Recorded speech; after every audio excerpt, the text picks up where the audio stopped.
নমস্কার, ব্রেকিং বাংলায় আপনাদের স্বাগত। আমি জয়ন্ত মজুমদার। আজকে থাম্বনেল করেছি বালিশ ঋতব্রত ডিগবাজি দেখতে চমকে যাবেন। আর আমি টাইটেল করেছি ঋতব্রতদের তৃণমূলের নতুন কি নাম দিলেন কুণাল ঘোষ।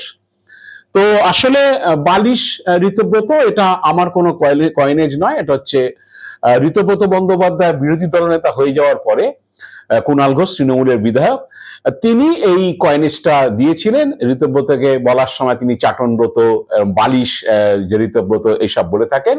তিনি তার সম্পর্কে কিছু ছবি টবিও সোশ্যাল মিডিয়াতে পোস্ট করেছিলেন, যে নিজের যে ফেসবুক অ্যাকাউন্টে। তো সেখানে বালিশে মুখ টুক দিয়ে ঘষা টসা এইসব, তো আমি কাউকে ব্যক্তিগতভাবে আক্রমণ করতে চাই না। কুণাল ঘোষ বালিশ ঋতব্রত এসব বলে থাকেন। তো সেই কারণে আমি ওই কুণাল ঘোষের সেই কয়েনেজটা নিয়েই থাম্বনেলটা করেছি। তো এবার হচ্ছে কুণাল ঘোষ নতুন নামও দিয়েছেন বৃহস্পতিবার, ওই ঋতব্রতদের তৃণমূলের নাম, যদিও ঋতব্রতরা আসল তৃণমূল বলে হচ্ছে নিজেদের দাবি করছেন। এবং বৃহস্পতিবার দিল্লিতে নির্বাচন কমিশনের ফুল বেঞ্চের সঙ্গে ঋতব্রত বন্দ্যোপাধ্যায়ের 9জন বিধায়ক, একজন প্রাক্তন বিধায়ক তথা মন্ত্রী, তারা দেখা করতে গিয়েছিলেন। দেখা করে এসে ঋতব্রত বন্দ্যোপাধ্যায় বেশ কিছু কথা বলেছেন মিডিয়ার সামনে। আমি তার একটা ছোট্ট অংশ আপনাদের শোনাবো, এবং তারপরে আপনারা দেখবেন যে ঋতব্রত মানে কিরকম ডিগবাজিতে মানে ম্যাজিক দেখাতে পারেন। তো মানে চমকে যাবেন আপনারা। তো সেইটাই আজকের ভিডিওতে আমি বিস্তারিত আলোচনা করব এবং তাদের বক্তব্যগুলো দেখাবো। ঋতব্রতর বক্তব্য, মানে বৃহস্পতিবারের বক্তব্য, তা ঠিক 3 মাস আগের একটা বক্তব্য, এবং পাশাপাশি বৃহস্পতিবার ঋতব্রতদের দলের কি নতুন নাম দিয়েছেন কুণাল ঘোষ, সেটাও আমি সেই বাইটা আপনাদের দেখাবো। তার আগে দর্শক বন্ধুদের জানিয়ে রাখি যে, বা অনুরোধ করি যে, যারা এখন আমার চ্যানেলটিকে সাবস্ক্রাইব করেননি, তারা যদি চ্যানেলটিকে সাবস্ক্রাইব করেন তাহলে আমি একটু ভিডিও বানাতে উৎসাহিত হব। আপনারা চ্যানেলটিকে আমার সাবস্ক্রাইব করুন, বেল বাটনটি প্রেস করুন এবং অল অপশন বাটনটি চাপুন, যাতে আমার ভিডিও নোটিফিকেশন আপনারা সময় মতো পেয়ে যেতে পারেন। এবং দর্শক বন্ধুদের কাছে অনুরোধ করবে যে, যদি আমার ভিডিও ভালো লাগে তাহলে হচ্ছে আপনারা আমার বন্ধু বান্ধবদের কাছে সেই ভিডিও শেয়ার করুন। তো আসছি যে বৃহস্পতিবার দিন যে নির্বাচন কমিশনের ফুল বেঞ্চ দিল্লিতে ঋতব্রত বন্দ্যোপাধ্যায়দের অ্যাপয়েন্টমেন্ট দিয়েছিলেন। তো তারা ঋতব্রতরা 10 জন গিয়েছিলেন। তো বেরিয়ে আসার পরে সেখান থেকে সংবাদ মাধ্যমের সামনে ঋতব্রত বেশ কিছু কথা বলেছেন, অনেক কিছু। আর তার মধ্যে ঋতব্রতর একটা অংশ, যে অনেকে জিজ্ঞেস করেছিলেন যে আপনারা কি আসল তৃণমূল বা কিছু সেই বলে দাবি করেন, কারণ ঋতব্রত বারবারই দাবি করেছে যে তারাই আসল তৃণমূল। কি বলে, আসল তৃণমূল কে এখন যে জটিলতা তৈরি হয়েছে সেটা নিয়ে নির্বাচন কমিশন সিদ্ধান্ত নেবে, কালীঘাট সিদ্ধান্ত নেবে না, ক্যালিফোর্নিয়া সিদ্ধান্ত নেবে না, এই ধরনের কথাবার্তা বৃহস্পতিবার বলেছেন। তো ঋতব্রত একটি বাইট আপনাদের শোনাবো, যেখানে উনি বলেছেন যে আমাদের হচ্ছে লড়াইটা হচ্ছে ইন্ডিভিজুয়াল কাল্টের বিরুদ্ধে, মানে ব্যক্তি উপাসনা, ব্যক্তি পূজা এইসবের বিরুদ্ধে। আমাদের হচ্ছে কালেকটিভের লড়াই, মানে যৌথ নেতৃত্বের লড়াই। একটা তৃণমূল স্তরের পার্টি যেভাবে চার্টার্ড ব্যুরোক্র্যাটের দ্বারা হাইজ্যাক হয়ে গেছিল, মানে বোঝাতে চেয়েছেন যে তৃণমূল স্তরের পার্টি, অভিষেক বন্দ্যোপাধ্যায় নাম করেননি, যে চার্টার্ড যে ব্যুরোক্র্যাটের যে দ্বারা হাইজ্যাক হয়ে গেছিল, তার বিরুদ্ধে লড়াই। যে পার্টি, যেটা পারিবারিক সম্পত্তিতে পরিণত হয়েছিল, যে পার্টি একটা প্রাইভেট লিমিটেড কোম্পানিতে পরিণত হয়েছিল, আমাদের লড়াই তার বিরুদ্ধে। তো ঋতব্রত বৃহস্পতিবার কি বলেছেন আমি আপনাদের একটু শোনাই, শুনুন ঋতব্রতর কথা। আমরা যারা এখানে মিলিত হয়েছি তারা সবাই সেই ইন্ডিভিজুয়াল কাল্টের বিরুদ্ধে লড়াই করছি, কালেকটিভের লড়াই। আপনারা বলছেন না যে আসল তৃণমূল কংগ্রেস, আসলে দেখুন এখানে আমরা যারা আছি কেউ ব্যক্তি নই, আমাদের লড়াইটাই ইন্ডিভিজুয়াল কাল্টের বিরুদ্ধে। তৃণমূল স্তরের একটা পার্টি যেভাবে একজন চার্টার্ড ব্যুরোক্র্যাটের দ্বারা হাইজ্যাক হয়ে গেছিল, যে পার্টি হচ্ছে একটা পারিবারিক সম্পত্তিতে পরিণত হয়েছিল, একটা প্রাইভেট লিমিটেড কোম্পানিতে পরিণত হয়েছিল, আমরা যারা এখানে মিলিত হয়েছি তারা সবাই সেই ইন্ডিভিজুয়াল কাল্টের বিরুদ্ধে লড়াই করছি, কালেকটিভের লড়াই। আমরা এখানে কেউ আমি নই, আমরা এখানে সবাই আমরা। আপনারা শুনলেন এবং হচ্ছে বুঝতেই পারলেন যে কি বলতে চাইছেন উনি। তো মানে যে পারিবারিক সম্পত্তিতে পরিণত হয়েছে তার বিরুদ্ধে লড়াই, হচ্ছে প্রাইভেট লিমিটেড কোম্পানি হয়ে গেছিল একটা দল, তৃণমূল স্তরের দল, তার বিরুদ্ধে লড়াই, চার্টার্ড ব্যুরোক্র্যাটের বিরুদ্ধে লড়াই, সব শুনলেন। তো ঠিক 3 মাস আগে নির্বাচন যখন ঘোষণা হয়, প্রার্থী তালিকা ঘোষণা হয় তৃণমূলের, তো সেই 3 মাস আগে যখন ঋতব্রতর নাম হচ্ছে উলুবেড়িয়া পূর্ব কেন্দ্র থেকে ঘোষণা হলো, তারপরে ভোটারদের কাছে রীতিমতো একটা আবেদন রেখেছিলেন। তো সেখানে তিনি কি বলেছেন, মানে মমতা বন্দ্যোপাধ্যায় সম্পর্কে, অভিষেক বন্দ্যোপাধ্যায় সম্পর্কে, আমি আপনাদের একটু সেই বক্তব্যটাও শোনাই, আপনারা শুনুন। রীতিমত সেই 3 মাস আগে যখন প্রার্থীপদ ঘোষণা হয়েছিল তারপরের বক্তব্য। নমস্কার, আমি ঋতব্রত ব্যানার্জি। আসন্ন পশ্চিমবঙ্গ বিধানসভা নির্বাচন 2026-এ উলুবেড়িয়া পূর্ব কেন্দ্র থেকে সর্বভারতীয় তৃণমূল কংগ্রেসের মনোনীত প্রার্থী আমাদের জননেত্রী মাননীয়া মমতা বন্দ্যোপাধ্যায় ও তার সুযোগ্য সেনাপতি অভিষেক বন্দ্যোপাধ্যায়ের প্রতি গভীর কৃতজ্ঞতা জানিয়ে আমি আপনাদের সেবায় নিজেকে উৎসর্গ করতে চাই।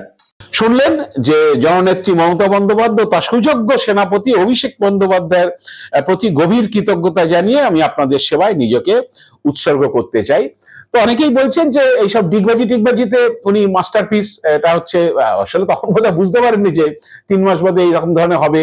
ভেবেছিল যে সরকার, যে পার্টি সরকারে এসে যাবে, মন্ত্রী দাবিদার হতে পারতেন, হয়তো লবি টবিও করতেন। পার্টি হেরে গেছে, হেরে যাওয়ার পরে তো হচ্ছে এখন অনেক বিপদ সামনে।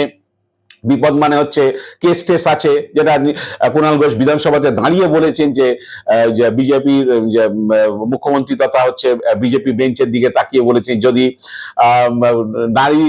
নারী নির্যাতন, নারীদের সুরক্ষা দিতে হয় তাহলে হচ্ছে এই হাউসেই বসে আছেন ঋতব্রত বন্দ্যোপাধ্যায়, বিরোধী দলনেতা, যার বিরুদ্ধে হচ্ছে ধর্ষণের মামলা রয়েছে, তার বিরুদ্ধে ব্যবস্থা নেওয়া হবে। তো ঋতব্রতর এই সব ব্যথাটা আছে।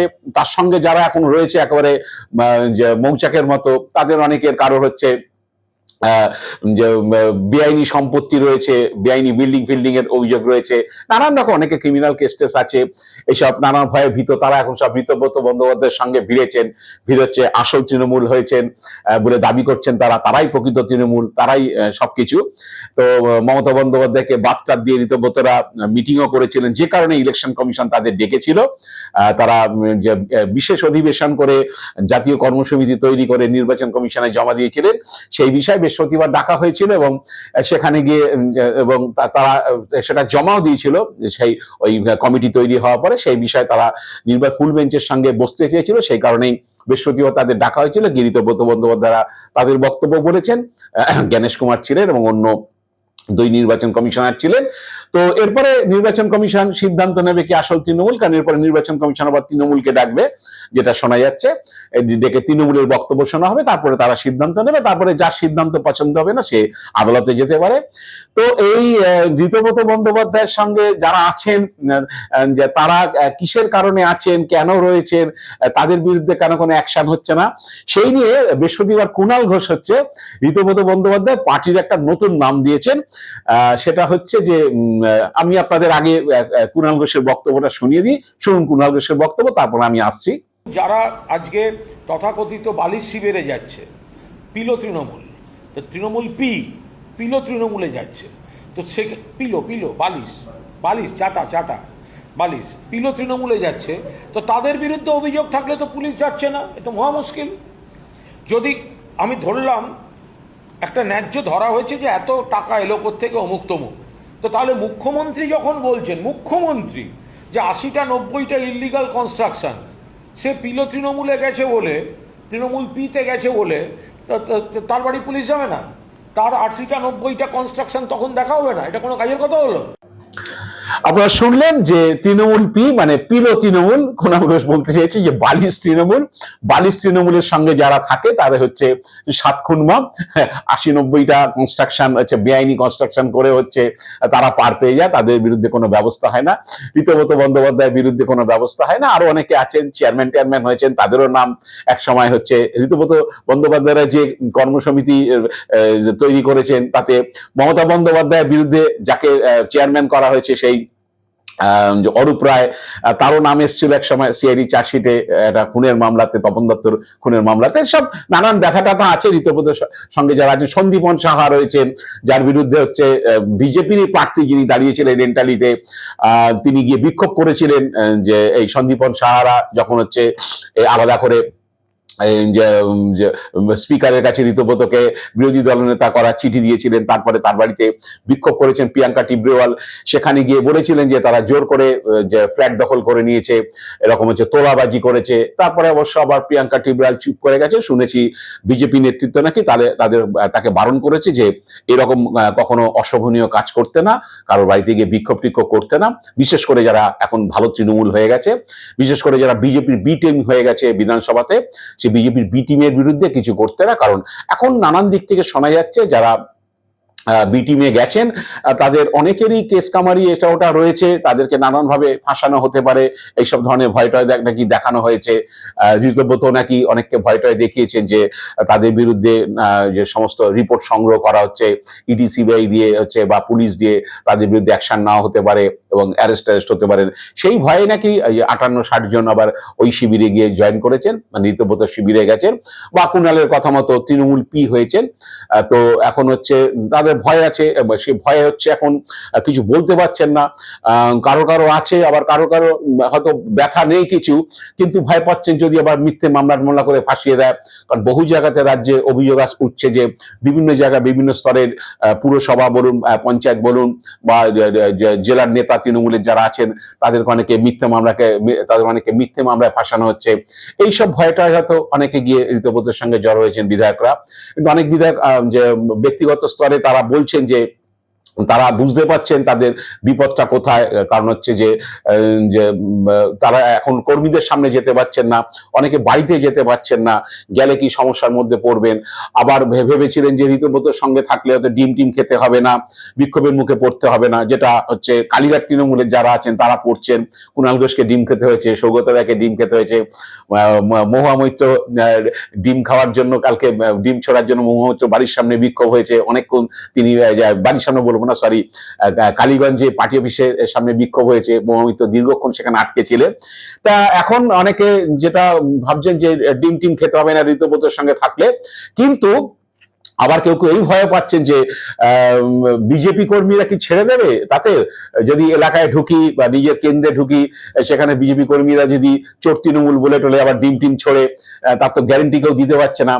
শুভেন্দু অধিকারী বলছেন যে ডিম ছাড়া চলবে না, শ্রমিক ভট্টাচার্য বলছেন চলবে না, তা সত্ত্বেও হচ্ছে ডিম ছড়াছড়ি অব্যাহত রয়েছে। তা সেই ভয় রয়েছে, শুধু নিজেদের দলের কর্মীদের ভয় না, তৃণমূল কর্মীদের ভয় না যে আপনাকে জিতিয়েছি এবার আপনি বেইমানি করে ঋতব্রত শিবিরে চলে গেছেন, আপনার কি যে ব্যথা আছে, আপনার কি কেস কামারির ভয় আছে, বা আপনার যে আপনি নিজের নিরাপত্তার জন্য এখন হচ্ছে শিবির বদল করেছেন, মমতা বন্দ্যোপাধ্যায়ের সঙ্গে বেইমানি করেছেন, এই ভয় রয়েছে তৃণমূল কর্মীদের থেকে। আবার বিজেপির দিক থেকে ভয় রয়েছে যে বিজেপির কর্মীরা ছেড়ে দেবে না, তারা হচ্ছে এলাকায় ঢুকলে বা বাড়ি ঘিরে হচ্ছে সব করতে পারে। এইসব নানান হচ্ছে তারা চিন্তার মধ্যে রয়েছে। জানি না শেষ পর্যন্ত এই তৃণমূল পি তারা আসল তৃণমূল হয়ে যাবে কিনা, মানে তারা প্রতীক, নাম, দলের ফান্ড এগুলো পেয়ে যাবেন কিনা। জ্ঞানেশ কুমার, আমি ভিডিও করেছিলাম, জ্ঞানেশ কুমার বসেই আছেন এগুলো করার জন্য, হয়তো তিনি তাদেরকেই আসল তৃণমূল বলে দেবেন। যদিও সেখানে মমতা বন্দ্যোপাধ্যায় কাঁটা বিছিয়ে দিয়েছেন, তিনি তার আগেই হচ্ছে দলের কর্মসমিতির নাম যে তারা মিটিং এ ঠিক করে ইলেকশন কমিশনকে পাঠিয়ে দিয়েছেন। সেক্ষেত্রে এক্ষুনি জ্ঞানেশ কুমারদের একটু ঋতব্রতদের আসল তৃণমূল বলে যে দাবিটা, সেটা মানা হতে একটু কষ্টকর। তবে যদি কেন্দ্রীয় সরকার চায়, কারণ এখন জ্ঞানেশ কুমার কাজের কথায় চলে নিশ্চয়ই আপনারা জানেন, তাতে হচ্ছে তাদের স্বীকৃতি দিয়ে দিতে পারে, কিন্তু তাতেও সহজ হবে না, কারণ তাকে হচ্ছে তৃণমূল মামলায় চলে যাবে, কোর্টে তারা যাবেই হচ্ছে, কারণ তারা বলবে যে মমতা বন্দ্যোপাধ্যায় তৃণমূলই হচ্ছে অল ইন্ডিয়া তৃণমূল কংগ্রেস, বাকিরা কেউ না। সেইভাবেই তাকে পাওয়ার দেওয়া আছে এবং সেই পাওয়ারের ভিত্তিতেই হচ্ছে সেই মেমোরান্ডাম ইলেকশন কমিশনে জমা দেওয়া আছে। সুতরাং ঋতব্রতরা এখনই হচ্ছে নির্বাচন কমিশনে তৃণমূল কংগ্রেসের যে মেমোরান্ডাম দেওয়া আছে বা সেই সংবিধান দেওয়া আছে সেটাকে পরিবর্তন করতে পারবে না। সুতরাং তাদের যে দাবি, সে দাবি কতটা পূরণ হবে তাই নিয়ে যথেষ্ট প্রশ্নচিহ্ন রয়েছে। দেখা যাক আগামী দিনে ইলেকশন কমিশন কি সিদ্ধান্ত নেয়। আজ এ পর্যন্তই। আপনারা ভালো থাকবেন, সুস্থ থাকবেন। নমস্কার।